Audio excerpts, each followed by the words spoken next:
John, this is a very important day, and it is, as the president said, a day of mixed emotions for so many people, of course. You heard just there Paul Whelan speaking to my colleague Jennifer Hansler from the State Department, saying that he knows that his case has been considered a higher level, is kind of how he put it, or considered differently, separately than others like Brittany's. Biden spoke to that today as well, saying that his case is treated differently than Brittany's for totally illegitimate reasons.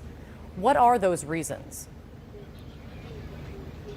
Well, I don't want to get into too much detail here with you, Kate, but it has to do with the nature of the sham charges against him, which were based on espionage, and that's the hook that the Russians seem to have in him, and we're just not able to deal with him the same way we were able to deal with Mr. Reed, or in this case, Ms. Griner. But that doesn't mean we're gonna stop trying. I mean, that interview you just aired. I think that demonstrates what a remarkable individual Mr. Whelan is. And the stoicism, the courage that he continues to display is not something that's lost on us here. And I can tell you, we worked really, really hard to get Mr. Whelan home. That was always the goal, to get both of them home. And we just couldn't make it work. This was the deal we could get, and now was the moment we could get it. And we just felt the choice was either get one American home or get none. And it was important to us to at least get one home, and we're able to do that. And you also heard right there Paul Whelan, in his own words, his message now for the president, saying that he hopes that the administration can do everything that they can, regardless of the price that they have to pay to get him home. I mean, what will you do now to make sure he comes home, especially now that you don't have the bargaining chip of Viktor Bout? What more can you do? Viktor Bout was never a bargaining chip for Mr. Whelan, and the Russians consistently made that clear. So I think we need to make that well known.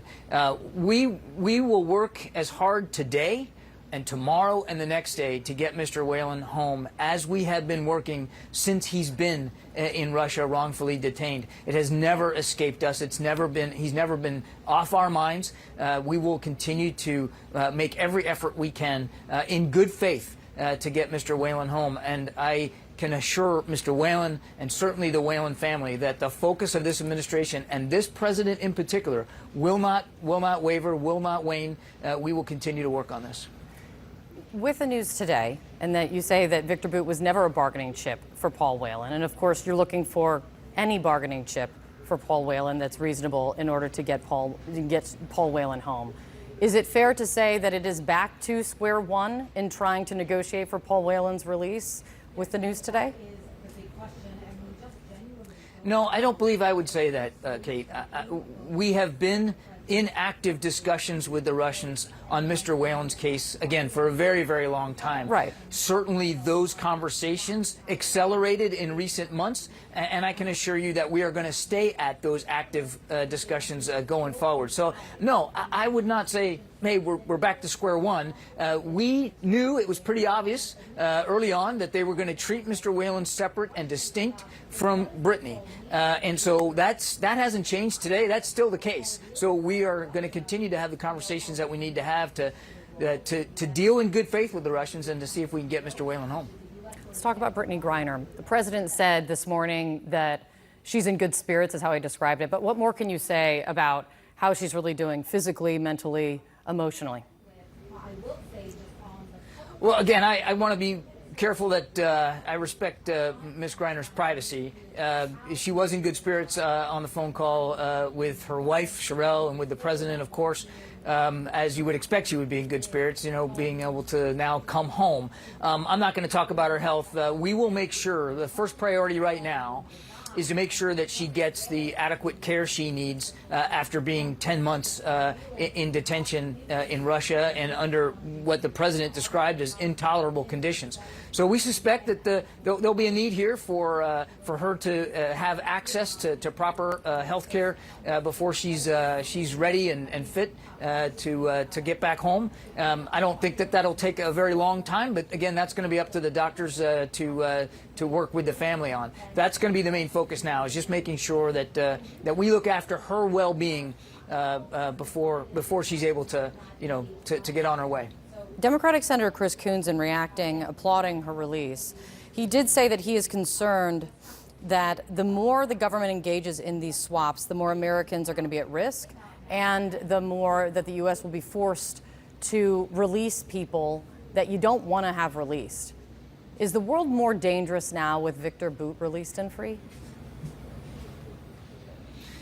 We were focused on our national security yesterday. We were focused on it today. And now that Mr. Bout is out of detention here in the United States, he is out of jail and will be going back to Moscow or to Russia. I can assure you, I can assure all Americans, I can certainly assure our colleagues up on Capitol Hill that our focus on our national security interests is not going to change. We're going to make sure that we can defend this country against any and all threats. And so with Mr. Bout being back on the street, we're going to stay focused on making sure we can defend this country. Absolutely. John, the president said this morning that returning all wrongfully detained Americans is a priority in Russia and beyond, of course. Ahmad Shargi is an American who has been wrongfully detained in Iran since 2018. We've followed his story very closely here. I believe I've spoken to you about it in the past. His sister, Neda Shargi, she's going to be joining us in a few minutes. They have had a simple request for months, which is short of getting Ahmad home. They want to meet with President Biden, which we know Cherelle Griner said was critical for her as well. Will the president do that and meet with the Shargi family? Well, first, I want to tell the family, again, we are still focused on that case as well. We want to get all wrongfully detained Americans home. We're going to work on this and that and every other case very, very hard. And we will have continued conversations with them as appropriate at various levels to do that. I don't have a schedule item to speak to today, Kate, but I can promise you that the president is going to stay focused on this and every other case of every other wrongfully detained American. And I totally appreciate that, John, but I know you appreciate as well that the final decision on this is the President of the United States. And this face-to-face engagement, yes, every indeed. family who's had someone thankfully released from being wrongfully detained has said that face-to-face interaction and engagement has been critical for them.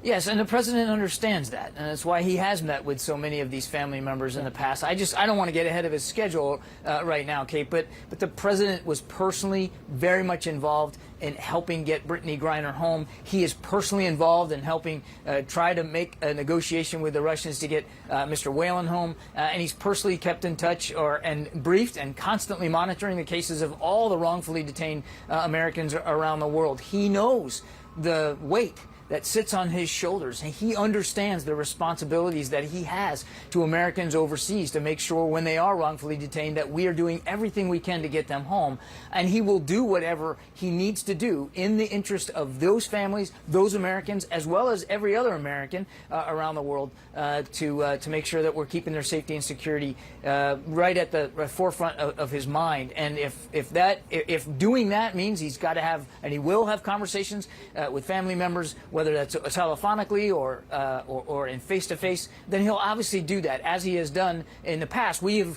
secured in this administration alone dozens of releases of wrongfully detained Americans overseas, and I can promise every family that the president will do whatever he needs to do to get the rest of them home.